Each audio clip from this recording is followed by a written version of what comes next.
हिंदी व्याकरण में हम लोग क्या किया देखे, सबसे पहले वर्ण विचार पढ़ाया आप लोगों को, और वर्ण विचार के बाद फिर हम लोग क्या शब्द विचार को पढ़े, और शब्द विचार के बाद आज जो हम लोग अध्याय पढ़ेंगे यह भी एक महत्वपूर्ण टॉपिक है मैट्रिक में इससे काम आएगा। और सिर्फ मैट्रिक में ही नहीं, इसके अलावा जब आप कोई प्रतियोगिता का परीक्षा देंगे या कहीं पर भी तो वहां पर आपको काम आएगा। तो आज हम लोग जो चैप्टर पढ़ेंगे वो है संधि। तो संधि, इसके बाद फिर हम लोग समास पर भी विचार करेंगे। तो आज सबसे पहले हम लोग को क्या करना है कि संधि पढ़ना है। तो संधि जो है व्याकरण का एक प्रमुख अध्याय है। तो आज हम लोग पहले समझेंगे कि संधि का क्या अर्थ होता है और संधि में और संयोग में क्या अंतर है। इससे पहले जैसे हम लोग पढ़े वर्ण विचार, तो वर्ण विचार में हम लोग एक चीज देख रहे थे कि जैसे कि आपको उसमें देखे कि क, म और ल, तो ये कमल एक शब्द है। जब इसका हम लोग वर्ण वियोजन कर रहे थे, तो इसके वर्ण वियोजन में हम लोग क्या देखे कि जब इसका हम लोग वर्ण वियोजन कर रहे थे तो वर्ण वियोजन में क्या हो रहा था कि चूंकि क जो है कि क्या है, एक व्यंजन है, और ये जो है कि शुद्ध व्यंजन नहीं बल्कि ये सस्वर व्यंजन है, यानी कि स्वर के साथ है ये।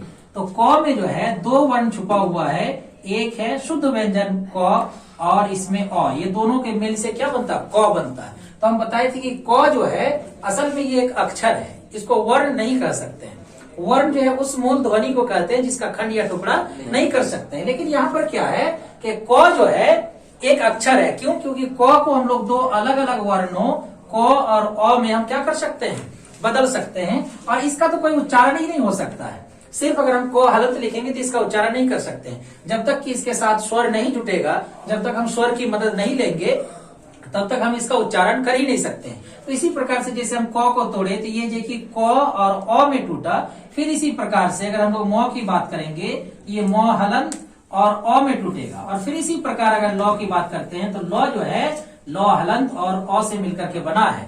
तो इस प्रकार से हम लोग कमल जो है कि एक शब्द था जिसको अलग अलग करके हम जो है कि क हलंत, अ, म हलंत, अ, फिर ल हलंत और अ, तो इन हम लोग 6 भागों में इसको हम क्या कर दिए, बांट दिए। ये जो है वर्ण वियोजन कहलाता है। तो इस प्रकार से जब क और अ मिल करके, है ना, क हलंत और अ मिल करके क का होना, इसको हम लोग संयोजन बोलते हैं। आज हम लोग सबसे पहले ये समझना है कि संयोजन में और संधि में क्या अंतर है। तो जब हम क और अ दोनों को जो है कि हम संयोग करके क बनाए तो यह जो है कि संयोग कहलाएगा, यह संधि नहीं कहलाएगा। सबसे पहले हम लोग इसी अंतर को समझना है कि संधि और संयोजन में क्या अंतर है। तो ऐसा क्यों हुआ? क्योंकि क जो है ये अपने मूल रूप में रह जाता है, उसका मूल रूप नहीं बदलता है। संयोजन में कभी मूल रूप नहीं बदलता है। जैसे कि अगर हम बात करें क हलंत का, और इसमें अगर हम ये क्या करें हर्ष उ जोड़ दें तो यह जो क्या हो जाएगा, क हर्ष उकार होगा, है ना। तो ये जो क था और ये क ही रह गया, इसमें कोई बदलाव नहीं आया। तो इसको ये हम लोग क्या बोलते हैं, संयोजन बोलते हैं। तो इस प्रकार से जब हम लोग वर्ण वियोजन करते हैं तो वर्ण वियोजन में ये कि हम लोग क्या करते हैं, किसी अक्षर को अलग अलग वर्णों में बांटते हैं। उसी प्रकार संयोजन में क्या करते हैं, हम अलग अलग वर्णों को जोड़ करके हम जो कि एक शब्द बनाते हैं तो उसमें वर्णों का संयोजन होता है। अगर हम क म ल को अगर क हलंत जोड़ अ जोड़ म हलंत जोड़ अ जोड़ ल हलंत जोड़ अ लिखें तो यह जो है वियोजन कहलाता है। ठीक उसी प्रकार क हलंत जोड़ अ जोड़ म हलंत जोड़ अ जोड़ ल हलंत जोड़ अ, इसको जब जोड़ करके हम क्या करते हैं, कमल बनाते हैं, तो ये संयोजन कहलाता है। तो ये संयोजन और वियोजन, ये दो जो शब्द है, ये दो चीजें क्लियर हो गई आप लोगों को, ये चीज आप समझ गए होंगे। अब हम लोग बात करते हैं कि ये संयोजन में और संधि में आखिर क्या अंतर है ना। जैसे कि आप जो है कि इसमें एक शब्द है जैसे जगत, और जोड़ हम लोग क्या करते हैं, ईश करते हैं, जगत जोड़ ईश करते हैं। तो इसमें जो सबसे लास्ट वाला जो वर्ण है, यह वर्ण क्या है, तो हलंत है। और उसके बाद यहाँ पर जो वर्ण है ये जो है कि क्या है, दीर्घ ई है। लेकिन जब हम लोग इन दोनों को जब हम इसका संयोग करेंगे, इन दोनों को जब हम जोड़ेंगे, ये दोनों को जोड़ने के बाद ये जो है कि तो जो है ये दो में बदल जाता है। तो किस में बदल जाता है, ये दो में बदल जाता है। और तब इसका इन दोनों का जगत और ईश मिल करके क्या हो जाता है, जगदीश होता है। क्या होता है ये, तो जगदीश होता है। तो यहाँ पर हम लोग देखे ये तो था मूल रूप में, और यहाँ पर क्या था, दीर्घ ई था। लेकिन तो और दीर्घ ई जब इन दोनों का संधि हुआ, याद रखिएगा यहाँ पर संयोजन नहीं हो रहा है, यहाँ पर संधि हो रहा है। जब संयोजन होता था तो क जो है कि किस में, क में ही रहता था, म जो है म में ही रहता था, ल जो है ल में ही रहता था। लेकिन चूंकि यहाँ पर जो है कि तो और दीर्घ ई जब मिला दोनों, तो मिलने के बाद यहाँ पर जब इस शब्द में आप देखेंगे तो यहाँ पर तो नहीं बल्कि तो जो है किस में बदल गया, दो में बदल गया है। तो इसको जो है कि हम लोग क्या कहते हैं, संधि कहते हैं। इसीलिए जब हम लोग संधि को परिभाषित करते हैं तो संधि के बारे में हम लोग कहते हैं कि दो वर्णों के मेल से, दो वर्णों के मेल से, दो वर्णों के संयोग को कभी हम लोग संधि नहीं कहेंगे। अगर संयोजन की बात होती तो हम लोग ऐसा लिखते कि दो वर्णों के संयोग को ही हम लोग क्या, संधि कहते हैं। लेकिन संधि का अर्थ ये नहीं होता है कि दो वर्णों का संयोग। संधि का अर्थ होता है कि जब दो वर्णों के मेल से जो विकार उत्पन्न होता है। तो विकार का अर्थ होता है कि किसी भी चीज में कोई गड़बड़ी, किसी तरह का कोई विकास या कोई अलग चीज, कोई नया चीज बनना, उसको बोलते हैं विकार उत्पन्न होना। तो इसमें विकार उत्पन्न होने का मतलब हुआ कि ये दोनों जो है अपने मूल स्थिति में नहीं रह करके इसके रूप में परिवर्तन हो जाता है। इसको ये हम लोग क्या बोलते हैं, संधि बोलते हैं। तो इसीलिए कहा जाता है कि दो वर्णों के मेल से जो विकार उत्पन्न होता है तभी उसको हम लोग संधि कहेंगे। और सिर्फ अगर दो वर्णों का मेल हो रहा है लेकिन उसमें कोई विकार उत्पन्न अगर नहीं हो रहा है तो उसको हम लोग ये कि संधि नहीं बल्कि उसमें केवल हम उसको संयोजन कहेंगे। उसको ये कि संधि की श्रेणी में नहीं रखेंगे। तो संधि और संयोजन में ये जो मूल अंतर है ये आप लोगों को याद रखना है कि जब वर्ण अपने मूल रूप में रहते हैं तब एक उसको हम लोग संयोग कहते हैं। लेकिन जब वर्णों के मूल रूप में नहीं रह करके दो वर्ण मिल करके जब एक नए वर्ण की उत्पत्ति होती है अर्थात उसमें कोई विकार उत्पन्न होता है तब ये हम लोग उसको संधि की संज्ञा देते हैं। यानी कि उसको ये हम लोग क्या कहते हैं, संधि कहते हैं। तो संधि को जो कई भागों में बांटा गया है। हम लोग संधि को अलग अलग कई भागों में बांट करके पढ़ेंगे। जैसे संधि का जो मुख्य रूप से अगर संधि को बांटेंगे तो संधि में इसमें ये कि तीन प्रकार होंगे संधि का। तो संधि का जो तीन प्रकार होगा तो संधि के प्रकार, तो संधि जो है ये तीन प्रकार का होगा। पहला जो होगा वो होगा स्वर संधि, पहला होगा इसमें स्वर संधि। और दूसरा होगा व्यंजन संधि, दूसरा होगा व्यंजन संधि।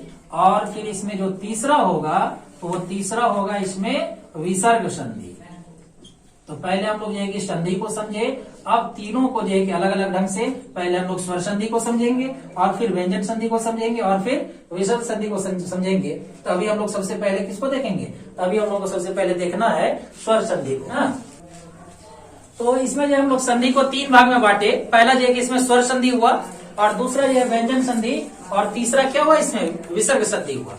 तो इसके नाम से ही मालूम चल रहा होगा इसमें कि पहला जो है स्वर संधि। स्वर संधि का क्या मतलब हुआ, स्वर मतलब आप लोग समझते हैं कि वे वर्ण जिसका जो है कि स्वतंत्रता से जिसका उच्चारण किया जा सकता है, जिसके उच्चारण में किसी दूसरे वर्ण की मदद नहीं ली जाती है। हम लोग वर्ण विचार में क्या किए, स्वर वर्ण को पढ़े हैं। तो इसमें जो है कि स्वर संधि का मतलब हुआ कि जब स्वरों की संधि होगी अर्थात जब दो स्वर वर्ण आपस में मिलेंगे उससे जो विकार उत्पन्न होता है, इस प्रकार की जो संधि होगी उसको हम लोग क्या बोलेंगे, स्वर संधि बोलेंगे। तो स्वर संधि का मतलब होता है स्वरों की संधि अर्थात स्वरों का जोड़। लेकिन यहाँ पर संधि का अर्थ जो है विशेष अर्थ में लिया जाता है। प्रत्येक शब्द का अलग अलग भाषा में अपना अर्थ होता है। जैसे हम लोग यही चीज संधि जो है हम लोग विज्ञान में भी पढ़े हैं, जहाँ पर सिर्फ संधि का अर्थ होता है जोड़ना अर्थात दो हड्डी जहाँ पर आकर के जुड़ते हैं उसको हम लोग संधि या जोड़ कहते थे। लेकिन प्रत्येक भाषा में सभी शब्द का प्रत्येक भाषा में जो है अलग अलग अर्थ होता है ना। जैसे हम लोग निर्माण विनिर्माण ऐसे बोलने के लिए बोलते हैं, लेकिन सबका जैसे आप इकोनॉमिक्स के क्षेत्र में जब आते हैं तो वहाँ निर्माण का अलग अर्थ हो जाता है, विनिर्माण का अलग अर्थ होता है। तो किसी भी शब्द का अर्थ जो है उस विषय के अनुसार लिया जाता है। तो यहाँ पर हम लोग जब विज्ञान में समझ रहे थे तो वहां सिर्फ संधि का अर्थ जो है केवल जोड़ से लिया जाता था, यानी कि जोड़ होता था। तो उस तरह से आप अगर लीजिएगा जोड़ के इससे, तो संयोजन का मतलब भी होगा जोड़ और फिर संधि का मतलब भी होगा जोड़। लेकिन जब हम हिंदी व्याकरण में जब इस शब्द को जब पढ़ते हैं तो इस शब्द का एक विशेष अर्थ होता है कि ऐसा जोड़ जिससे विकार उत्पन्न हो अर्थात कुछ नया चीज इसमें बने, इसको जो हम लोग संधि कहेंगे। तो स्वर संधि में क्या होगा कि दो स्वर वर्ण आपस में मिल करके कि वहां पर क्या करेंगे, एक नया वर्ण करेंगे, यानी उसमें कुछ वृद्धि होगा, कुछ विकार उत्पन्न होगा, कुछ यानी कि कह लीजिए ऐसा कह सकते हैं कि उसमें कुछ गड़बड़ी होगा। जैसे हम लोग कहे कि तो और अ जो मिल रहा था, तो और दीर्घ मिल रहा था तो दो हो जा रहा था, तो ये तो गड़बड़ी हुआ ही। पहले वो जो कि वो तो था और उसका रूप बदल करके जो कि वो किसके रूप में आ गया, दो के रूप में आ गया। तो उसमें कोई ना कोई एक तरह से गड़बड़ी उत्पन्न होता है, तो उसी वजह के हम लोग क्या कहते हैं, संधि कहते हैं। तो जब दो स्वर वर्ण आपस में मिलेंगे जिससे जो है कि कोई विकार उत्पन्न होगा तो उसको हम लोग स्वर संधि कहेंगे। उसी प्रकार से जैसे व्यंजन संधि है तो व्यंजन संधि में हम लोग पढ़ेंगे कि दो व्यंजन वर्ण जब आपस में मिलेंगे तो उससे उसमें जो किस प्रकार का विकार उत्पन्न होगा, या दो व्यंजन वर्ण आपस में किस तरह से मिलते हैं और उससे किस प्रकार की संधि बनती है, उसके बारे में जो हम लोग क्या करेंगे, व्यंजन संधि के अंतर्गत उसका अध्ययन करेंगे। उसी प्रकार जो विसर्ग है उसमें जो हम लोग विसर्ग पर विचार करेंगे, है ना, विसर्ग संधि में। अब ये कि हम लोग आते हैं स्वर संधि में, तो स्वर संधि में जो इसको भी अलग अलग भाग में जो हम लोग क्या किए, बांटे हैं। तो स्वर संधि को हम लोग इसको क्या करते हैं, कुल 5 भागों में इसको बांटते हैं। स्वर संधि को बांटेंगे इसमें कितना, तो 5 भागों में बांटेंगे। इसमें जो है कि पहला जो होगा वो होगा दीर्घ, उसके बाद दूसरा गुण, और इसी प्रकार इसमें तीसरा जो होगा वो क्या होगा, वृद्धि, उसके बाद यन और फिर अयादी। तो इस प्रकार से हम लोग क्या देखें कि जब हम लोग स्वर संधि का अध्ययन करेंगे तो स्वर संधि का अध्ययन हम लोग 5 भागों में करेंगे, यानी कि दो स्वर वर्ण जो है जो आपस में मिलते हैं, है ना, तो उसके गुणों के आधार पर इसको हम लोग 5 भागों में बांटते हैं। यानी कि 5 प्रकार से जो है दो स्वर वर्ण मिल करके ये कि क्या करते हैं, संधि का निर्माण करते हैं। तो जिसमें हम लोग को दीर्घ, गुण, वृद्धि, यन और अयादि, इन 5 को अलग अलग से क्रमवार रूप से देखना है। तो सबसे पहले हम लोग जो है इसमें दीर्घ को देखेंगे। तो ये जो दीर्घ है, तो दीर्घ का मतलब क्या होता है, दीर्घ का मतलब होता है बड़ा। जब हम लोग वर्ण विचार पढ़ रहे थे उसमें भी हम लोग पढ़े कि 2 तरह के, जब स्वर पढ़ रहे थे स्वर में ही हम लोग पढ़े कि हर्ष स्वर और दीर्घ स्वर। तो दीर्घ स्वर में हम लोग किसको रख रहे थे, जैसे दीर्घ ई, तो नाम से ही मालूम चल रहा है कि दीर्घ ई, तो ई में जाएगी दीर्घ लगा हुआ है, इसका मतलब ई तो स्वर है और उससे पहले दीर्घ लग गया, तो ये दीर्घ स्वर होगा। उसी प्रकार से दीर्घ ऊ, जो है दीर्घ ऊ, तो ऊ तो क्या है, स्वर है और उससे पहले दीर्घ लग गया, इसका मतलब ये दीर्घ स्वर हो गया। तो हम लोग ये कि यहाँ पर जब दीर्घ में है तो दीर्घ का मतलब होता है कि जब दो हर्ष स्वर आपस में मिल करके एक जो है कि एक स्वर का निर्माण करते हैं तो उसको हम लोग दीर्घ स्वर कहते हैं। हम लोग ऐसा स्वर में भी पढ़े थे कि उसमें हर्ष ई और हर्ष ई दोनों मिलकर के दीर्घ ई बन रहा था। उसी तरह अ और फिर अ मिलकर के आ बन रहा था, यानी दो जो हर्ष स्वर है वो मिलकर के क्या बन रहे थे, दीर्घ बन रहे थे। तो यहाँ पर जो दीर्घ स्वर संधि होगा तो दीर्घ स्वर संधि कई प्रकार से हो सकता है। तो दीर्घ जब हम लोग इसमें स्वर संधि पढ़ रहे हैं सबसे पहली बात, तो इसमें स्वर वर्ण आएगा और स्वर वर्ण में फिर दीर्घ आ रहा है, इसका क्या मतलब हुआ, तो इसका मतलब यह होता है कि दो हर्ष स्वर जो है मिल करके यहाँ पर क्या करेंगे, दीर्घ स्वर का निर्माण करेंगे। तो ये जो है कई प्रकार से हो सकता है। जैसे इसमें हम अलग अलग प्रकार देखें तो इसमें अ और आ, ये जो दो स्वर लिए इन दोनों की संधि को देखेंगे तो अ और आ की संधि, अ और आ की संधि। उसी प्रकार से हर्ष उ और दीर्घ उ की संधि। और तीसरा जो होगा इसमें, तो तीसरा होगा हर्ष ई और दीर्घ ई की संधि। इस संधि के अंतर्गत हम लोग देखेंगे कि 3 प्रकार से संधि जो है कि हम लोग 3 प्रकार की संधि को देखेंगे, जिसमें पहला में अ और आ की संधि देखेंगे कि आप दो अ आपस में किस तरह से मिलते हैं, या एक अ जो है आ के साथ किस तरह मिलता है, या आ और आ फिर किस तरह से मिलता है। तो इसमें भी अलग अलग हो सकता है कि 2 अ का मिलना, 2 आ का मिलना, एक अ और एक आ का मिलना। अगर हम लोग इसको भी बांटना चाहते हैं तो इसको भी हम लोग 3 भाग में बांट सकते हैं कि 2 अ का मिलना या 2 आ का मिलना, या जो है एक अ और एक आ का मिलना। तो हम लोग उदाहरण में समझेंगे, उदाहरण में उस तरह देख लेंगे हम लोग। और फिर उसी तरह 2 हर्षु, यानी कि जो शब्द का 2 अंश होगा, जो 2 भाग होगा, किसी शब्द का जो 2 खंड होगा, तो पहले खंड का अंतिम वर्ण जो है हर्षु होगा और फिर दूसरा जो शब्द होगा उसका सबसे पहला शब्द होगा उसका अंतिम वर्ण जो है क्या होगा, हर्षु, और फिर दूसरे शब्द का पहला ही जो है वर्ण होगा वो हर्षु। इसको कहेंगे कि 2 हर्षु का संधि होना। उसी तरह 2 दीर्घ उ का संधि होना, या एक हर्षु और दूसरा जो है दीर्घ उ का संधि होना। तो ये भी 3 प्रकार से हो सकता है। उसी प्रकार से है ना, 2 हर्ष ई का संधि होना। तो 2 हर्ष ई का संधि कब होगा, जब पहले शब्द का अंतिम वर्ण हर्ष ई होगा और फिर दूसरे शब्द का पहला वर्ण जो है हर्ष ई होगा, तब जब उन दोनों शब्दों में हम संधि कराएंगे तब जो है दो हर्ष ई क्या होगा, आपस में संधि करेगा। उसी प्रकार से है ना, दोनों दीर्घ ई का संधि कब होगा, तो जब पहले शब्द का अंतिम वर्ण दीर्घ ई होगा और दूसरे शब्द का जिसके साथ उसका संधि होना है उसका पहला वर्ण जब क्या होगा, दीर्घ ई होगा, तब हम लोग कहेंगे कि दो दीर्घ ई की संधि हो रही है। उसी प्रकार से जब पहले शब्द का अंतिम वर्ण हर्ष ई होगा और दूसरे शब्द का पहला ही वर्ण जो है कि दीर्घ ई होगा, तब हम लोग कहेंगे कि इस शब्द में या इस संधि में है ना, एक हर्ष ई और एक दीर्घ ई दोनों का क्या हो रहा है, इसमें संधि हो रहा है। तो हम लोग को इसको अलग अलग से देखना है और आ को हम लोग पहली श्रेणी में देखेंगे और फिर दूसरी श्रेणी में हम लोग किसको देखेंगे, हर्ष ऊ और दीर्घ ऊ को, और फिर हर्ष ई और दीर्घ ई को देखेंगे। हम लोग देख रहे हैं कि इसमें जो स्वर संधि के अंतर्गत जो उसमें 5 प्रकार था है ना, उसमें दीर्घ, वृद्धि, गुण, यन और अयादि। तो उसी के अंतर्गत हम लोग सबसे पहले अभी दीर्घ की चर्चा कर रहे हैं। और दीर्घ में जैसा कि आप लोगों को बताई थी कि दीर्घ का मतलब ऐसा होता है कि जब दो हर्ष स्वर मिल करके है ना, जब एक स्वर का निर्माण करता है तो उसको हम लोग दीर्घ स्वर बोलते हैं। तो यहाँ पर है दीर्घ संधि, इसका मतलब कि ये जो संधि होगा उसमें उस संधि में दीर्घ आना चाहिए, दीर्घ स्वर आना चाहिए। तो जिस प्रकार से देखिए यहाँ पे अ और फिर हम अ, ये दोनों तो हर्ष है, उसको हमें नहीं देखना है यहाँ पर, वो इसमें हर्ष भी आ सकता है और दीर्घ भी आ सकता है, लेकिन इन दोनों के संधि से जो वर्ण तैयार होगा वो दीर्घ होना चाहिए, तभी उसको हम लोग क्या कहेंगे, दीर्घ स्वर संधि कहेंगे। तो अब जैसा कि हम लोग यहाँ पर देख रहे हैं, हम बताए थे कि इसको हम लोग 3 भाग में बांट करके देखेंगे। अभी हम लोग देखे कि अ और आ की संधि को हम लोग एक श्रेणी में देखेंगे और दूसरे नंबर पे हम लोग हर्ष ई और दीर्घ ई इसको देखेंगे और फिर तीसरे नंबर पे हर्ष ऊ और दीर्घ ऊ की संधि को देखेंगे। तो ये अ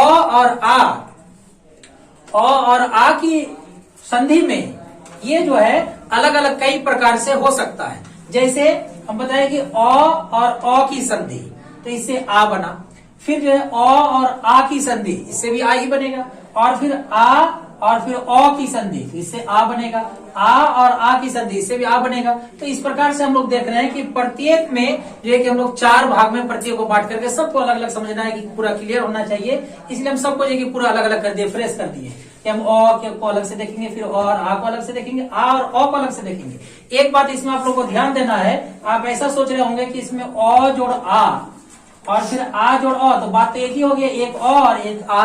लेकिन जब संधि होगा तो बताए थे कि 2 शब्दों की संधि होती है और अ जोड़ आ का मतलब हुआ कि जिसमें पहला जो शब्द होगा उसका अंतिम वर्ण अ होगा और जो दूसरा शब्द होगा उसका पहला वर्ण आ होगा।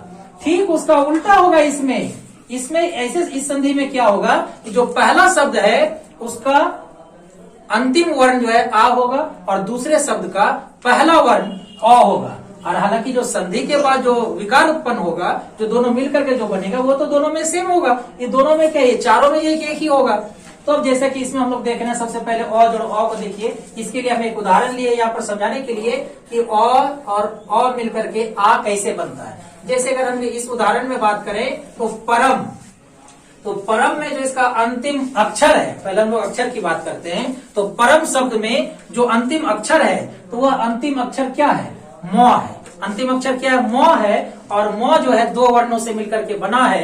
एक जो है कि क्या है इसमें म हलंत और एक है अ। तो इस प्रकार से हम लोग क्या देख रहे हैं कि ये जो म है तो म में क्या है, म हलंत जोड़ अ। तो इससे मालूम क्या चला कि इससे इसका अंतिम वर्ण यानी कि परम का अगर अंतिम वर्ण कहा जाए तो परम का अंतिम वर्ण, अंतिम अक्षर बोलेंगे तब म होगा। ये बात ये कि ध्यान देने योग्य है कि परम जो है कि एक शब्द है, इसमें आपको अगर अंतिम अक्षर पूछेंगे तो आपको कहना है कि अंतिम अक्षर इसमें क्या है, म है। लेकिन जब आपको पूछा जाएगा कि परम शब्द का है ना अंतिम वर्ण क्या है, तब आपको म नहीं बल्कि अ बोलना है। इस प्रकार से परम शब्द का अंतिम वर्ण जो है वो क्या हुआ, अ हुआ। और जो दूसरा शब्द है इसमें संधि किसमें होगा, म और अ का ना संधि हो रहा है इसमें, तो ये जो है कि म के लास्ट में क्या अ है, अ और अ का संधि होगा। इसमें जो है कि अर्थ का अगर पहला वर्ण पूछे तो अर्थ का पहला वर्ण क्या हुआ, अ हुआ। तो इस प्रकार से हम देख रहे हैं कि अ और अ दोनों, इसका जो है कि अंतिम वर्ण और इसका पहला वर्ण दोनों क्या अ है। तो यहाँ पे जो संधि हो रही है ये अ और अ के बीच संधि हो रही है और दोनों के संधि से क्या बना, तो आ बना। तो देखिए परम और जोड़ अर्थ, तो इसमें म हलंत, तो इसमें म हलंत लगाएंगे और फिर देखिए इसमें और अ मिलकर के आ हो जाएगा। तो म हलंत में जब आ का मात्रा जुटेगा, और हम लोग जानते हैं कि आ का मात्रा क्या होता है, आकार होता है। आ का मात्रा क्या होगा, आकार होगा। तो इसमें आकार लगेगा और परम जोड़ अर्थ मिलकर के क्या बनेगा, तो परमार्थ बनेगा। उसी प्रकार से हम लोग देख रहे हैं कि अ और आ की संधि किस प्रकार से होगी। तो यहाँ पर भी हम वही उदाहरण लिए हैं ताकि जो है कि ये ज्यादा क्लियर हो, ज्यादा अच्छे तरीके से समझ में आए, है ना।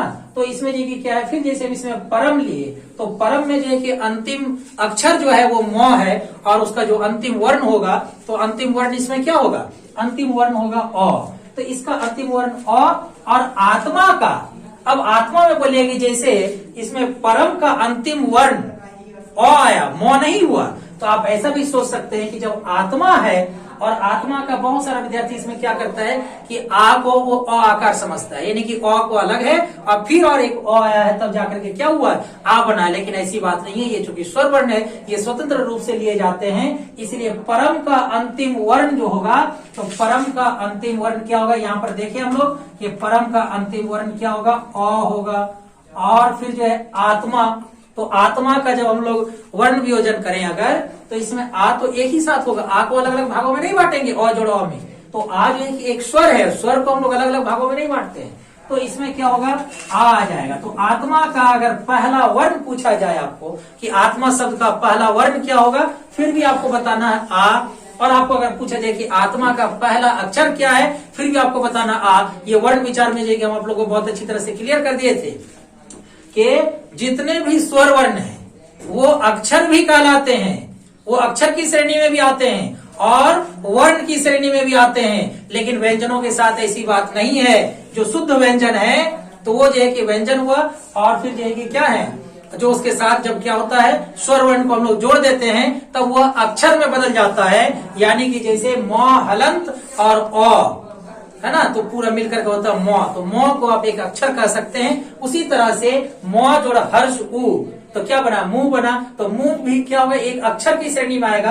पूरे मुंह को हम एक अक्षर कहेंगे, लेकिन वर्ण की बात करें तो उसमें दो वर्ण होगा। तो इसमें जो हम लोग समझ रहे हैं, तो आत्मा का जो पहला वर्ण होगा वो क्या होगा, आ होगा। तो इस प्रकार से परम और आत्मा, इन दोनों की जब हम संधि करते हैं तो इसमें अ और आ की संधि होती है, और अ और आ के संधि के फलस्वरूप ये जो है कि अ और आ मिलकर के ये किससे बदलता है, आ में बदलता है। और जब दो शब्दों की हम संधि करते हैं तो कभी भी दो व्यंजनों के बीच में कभी एक जो है कि स्वर नहीं आएगा, बल्कि उसका मात्रा आएगा। आप ऐसा कोई शब्द नहीं देखेंगे कि आप ये लिख रहे हैं म लिख रहे हैं, म हलन जोड़ आ कर रहे हैं, है ना, तो ये आपको क्या होगा कि बीच में आ जाएगा, नहीं, बल्कि उसका क्या आएगा, मात्रा आएगा। तो ये और आ मिलकर के क्या बना, आ बना। और आ की मात्रा क्या होगा, ऐसा वाला, यानी कि आकार होगा। तो इसमें जो किसका मात्रा का प्रयोग करना है, तो परम और आत्मा।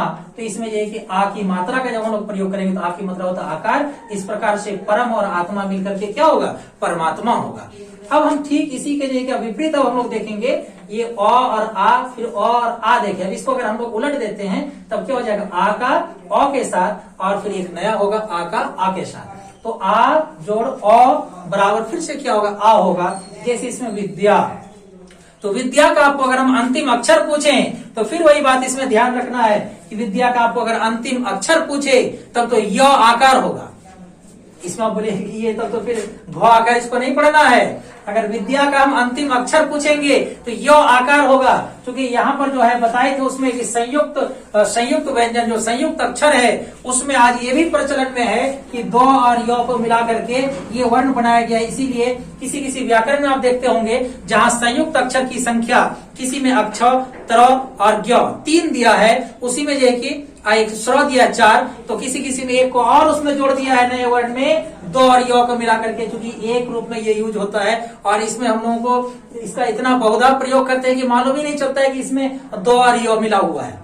ऐसा मालूम ही नहीं चल रहा कि 2 और य मिला हुआ, इतना आम हो गया ये। तो इसको भी नए वर्ण में जो है कि शामिल किया जा रहा है। तो इसको अगर हम लोग लिखना चाहें तो आप इसको ऐसे समझ सकते हैं कि विद्या को हम लोग इस तरह भी लिख सकते हैं, हर्षिकार, 2 हलंत और य आकार। तो इस प्रकार इसमें क्लियर हो जाएगी इसमें कौन कौन से अक्षर और कौन कौन से वर्ण शामिल है।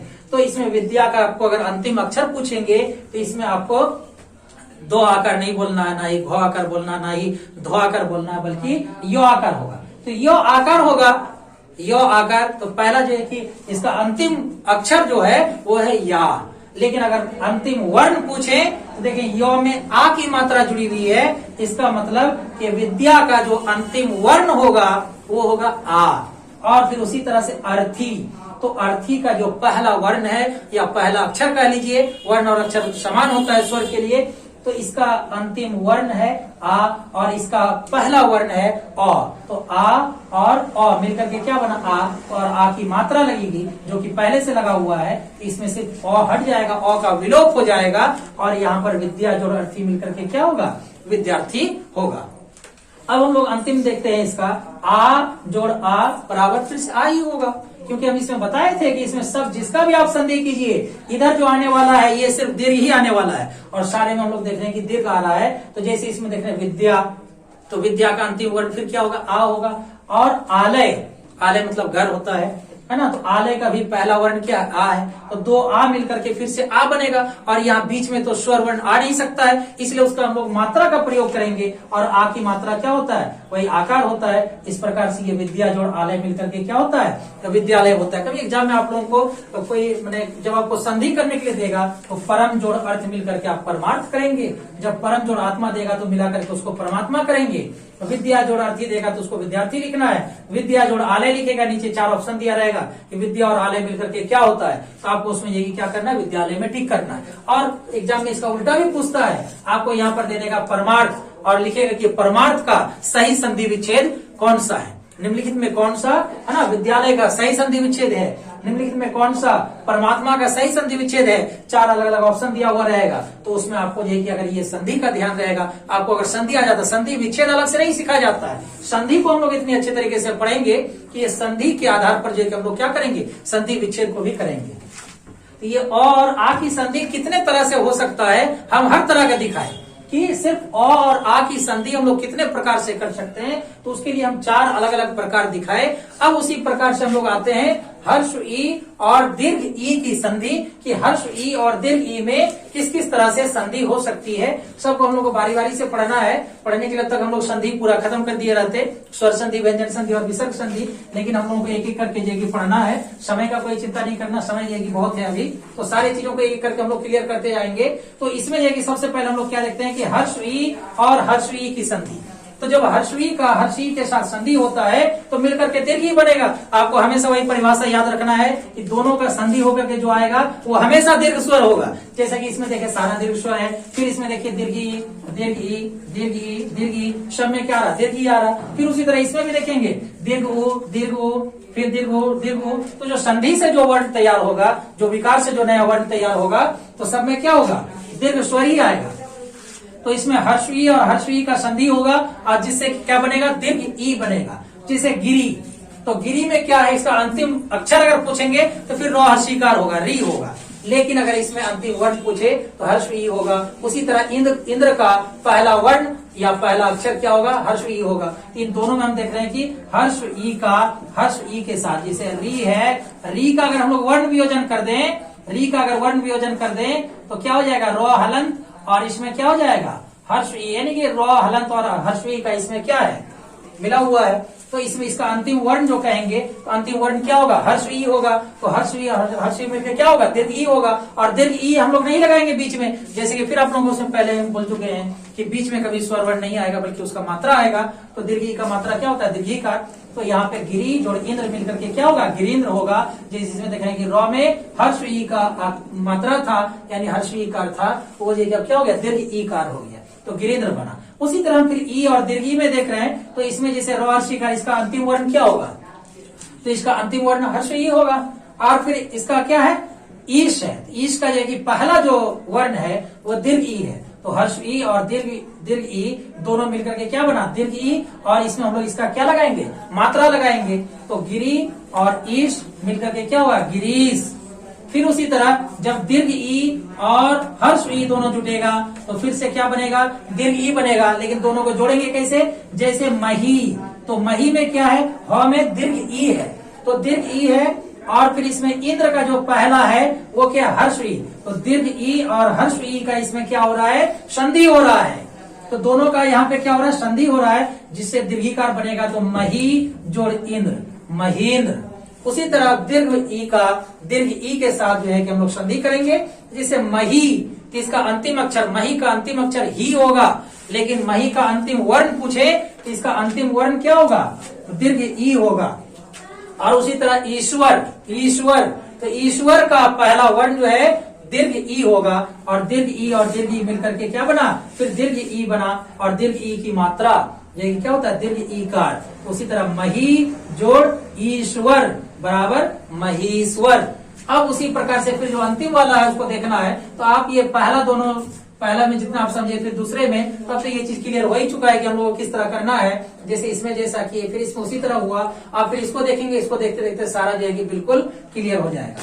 तो अब इसमें हर्ष उ और दीर्घ उ की संधि, तो हम पहले ही बताए थे कि हर्ष उ और दीर्घ उ दोनों की संधि में हर्ष उ और दीर्घ उ से संबंधित जितने भी प्रकार के संधि हो सकते हैं, जो 4 संभव प्रकार हैं, चारों की हम लोग चर्चा करते आए हैं बाकी दोनों में, और इसमें भी फिर हम लोग चारों की चर्चा करेंगे।